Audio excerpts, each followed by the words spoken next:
Right, morning all. This is a little video. I have to get my glasses on because I've got not so much notes, but I've got a few other bits and pieces. So this is a video, very quick video about my e-bike or my electric bike or whatever you want to call them. I haven't made any videos, although I have got a few little video clips.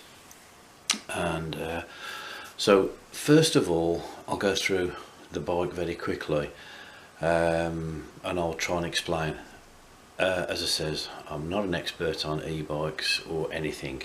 I've done my research and I'll tell you why I bought this particular model. Right, this is a Rad Rhino. Rad Rover are American. The bikes are all made in China, evidently to a certain design from, I can't remember his name now, but his initials are Rad something or other, whatever. I haven't researched this very well, but I did research what I wanted to buy, so I try not to ramble. So I bought a Rad Rhino because they're the ones that are shipped into Europe.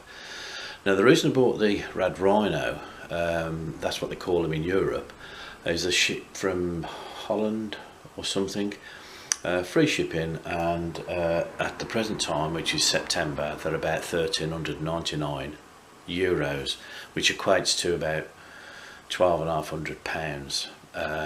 If you're paying in euros, you'll get a small bank charge for swapping in euros, etc, etc. But that's the issue. They're quite expensive. But with e-bikes, as you're probably aware of, the laws are quite not specific, but it's a bit watery. Most bikes are pedal assist, PAS, pedal assisted, and they work on an operation of a little magnet or a little sensor down the bottom there. I'll try and show you that, and I'll try and go through all those things. And so basically you pedal and it engages the motor. But in England, the UK, you have a restriction. You can only have a 250 watt motor. Well, this has a 750 watt motor, and it's a hub motor. It's a, I can't remember what the name was now. Let me have a look. Bafang, and quite a popular motor. So excuse me if I wobble about a bit. So I haven't got my tripod, it's down in the van. So it's a 750 watt motor, normal type of battery, etc, etc. And you get the various booklets, Rad Power Bikes, and the control unit, if you can read that, etc. Now the other thing about the Rad Rover bikes, they are pedal assist, but they have something else which is deemed not necessary or not legal in this country, and that's basically a twist throttle. Now this comes under a new category which is L1E dash, or A, and the bikes basically can be registered as a moped, and you get a certificate of conformity with the bike, which is this here, which gives you the registration, serial number of the bike, and you can send that off and pay about £57 to get the bike registered, and you'll get a number plate.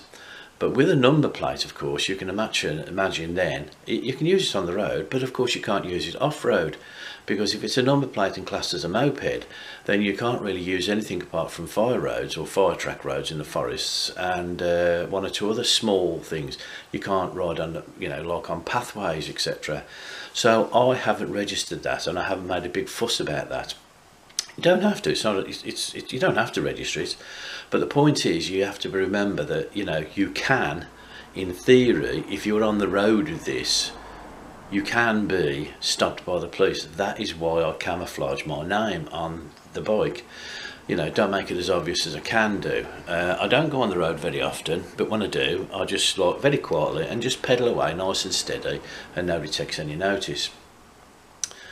Now the other thing is, of course, because if you use it, on the road, in theory, if you was to bomb around at 20-25 miles an hour, which this thing can do, you are liable to be prosecuted, and you can get points on your license, etc, etc, for riding this bicycle on the road. That's the risk you have to take. I haven't heard any prosecution. It's still a grey area, to be honest. I've read a lot of things online the government websites, you name it, and it is still very, very muddy in the water. So that's hopefully what I've covered. So there you go. I have used it I call it off-road. I've used it at Colburn Forest, and when I went over to Tamworth, I've used it in Tamworth. I've got no problem with that.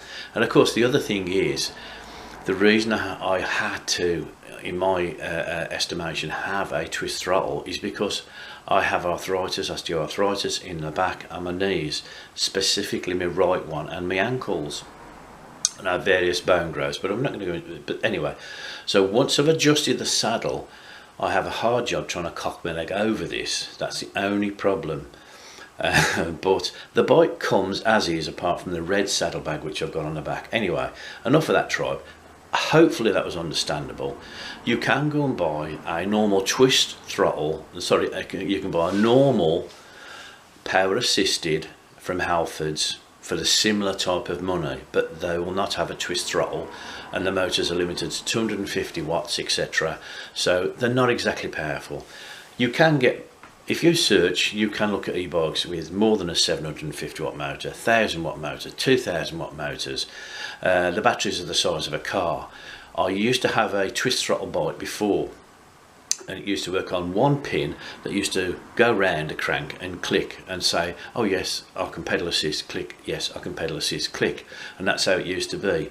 This has 6 sensors on the crank at the bottom, so as soon as you just move a couple of inches, it will engage, which is a lot better. The new versions are coming out with 12 little sensors, so they're very close together, so literally you've only got to touch the pedals slightly forward and it will pick up and go. All you have to do is maintain a steady rhythm, a steady cadence, and I found that I can do that quite well. I have to ride slightly funny and bow-legged because of my knee, but I can ride it and I can put the power on. I'm still going through that, but there you go. And it is called a fat bike, by the way. It's got big fat wheels, and the bike basically is built out of scaffolding tubes, I reckon. It does weigh quite a lot, 30 plus kilos, probably, yeah, about that, 30, I think it's around 30. Anyway, the bike. Okay, so the bike, this is the bike. As you can see, quite a simple system. Got the battery on here, press the button for the battery, which clicks on. You have a battery regulator, which is on the other side. Excuse me. If you press this little button here, it shows the lights. Oops. Okay, there's your charging port. There's a USB down there somewhere, whatever, you can run off there, and the battery unclips by that. Just pull that, or if you want to, you can lock it on with a key supplied. Now all you then do is basically press that, and as you can probably see, the light comes on straight away, and that will tell you what I've done, which is approximately 11 miles. There you go, and the power assist is 1, and you can click that up to 0, up to 1, 2, 3, 4, super boost, etc. There you go. The bottom one tells you how many watts you're doing. If you stick to about 300 watts, it will last forever. The battery indicator up here, I used this in Colburn Forest 2-3 weeks ago. Oh, excuse my manners. I haven't charged it since I've come back, and I've still got a full battery, and I've done 11 miles, so I did about 7 miles in the forest. I still haven't charged it. You have the normal Shimano type gear system, click click click, and this is the twist throttle. You press the button to engage the twist throttle. The automatic headlight comes on when you connect that up, which is once again compliant with the law in the UK that it must have mud guards. This is why I've put this tape on, by the way. It's so you can't see the name so much, and the same as I've put it on here. I don't want to make it too conspicuous. What I can't do is, but I can do is, if I put that there, yep, I think you can see that. So if I touch the brakes, you'll see it, front or back, it has a brake light that comes on. You can put the lights on, etc. I've put my little, from Kevin, thank you, I put my little fairy on there, That's where your number plate would go normally. As you can see the size of it, there's the motor. There you go. And down here, which is a bit awkward, you'll see little tiny little silver things here, one, and there's one there. Oops a daisy, where's my finger? Oh, you can't see it. Anyway, on there's a little pedal thing, and you can just see the little silver shiny thing just here, and that's one of the sensors, and you can see the sensors all the way around. That engaged pedal assist has a stand. It is a bugger to get over it. I would have preferred a more of a dropped section here. There you go. I'll put the saddlebag on. It comes complete with this basket.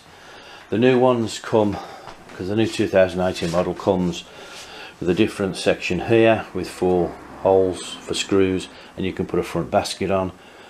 It's got a redefined battery, etc, etc. You can adjust the forks. There you go. And as it says, quite comfy handle grips, to be honest. I went around Corbin Forest and enjoyed it. There's my clip for my camera, and that is the bike.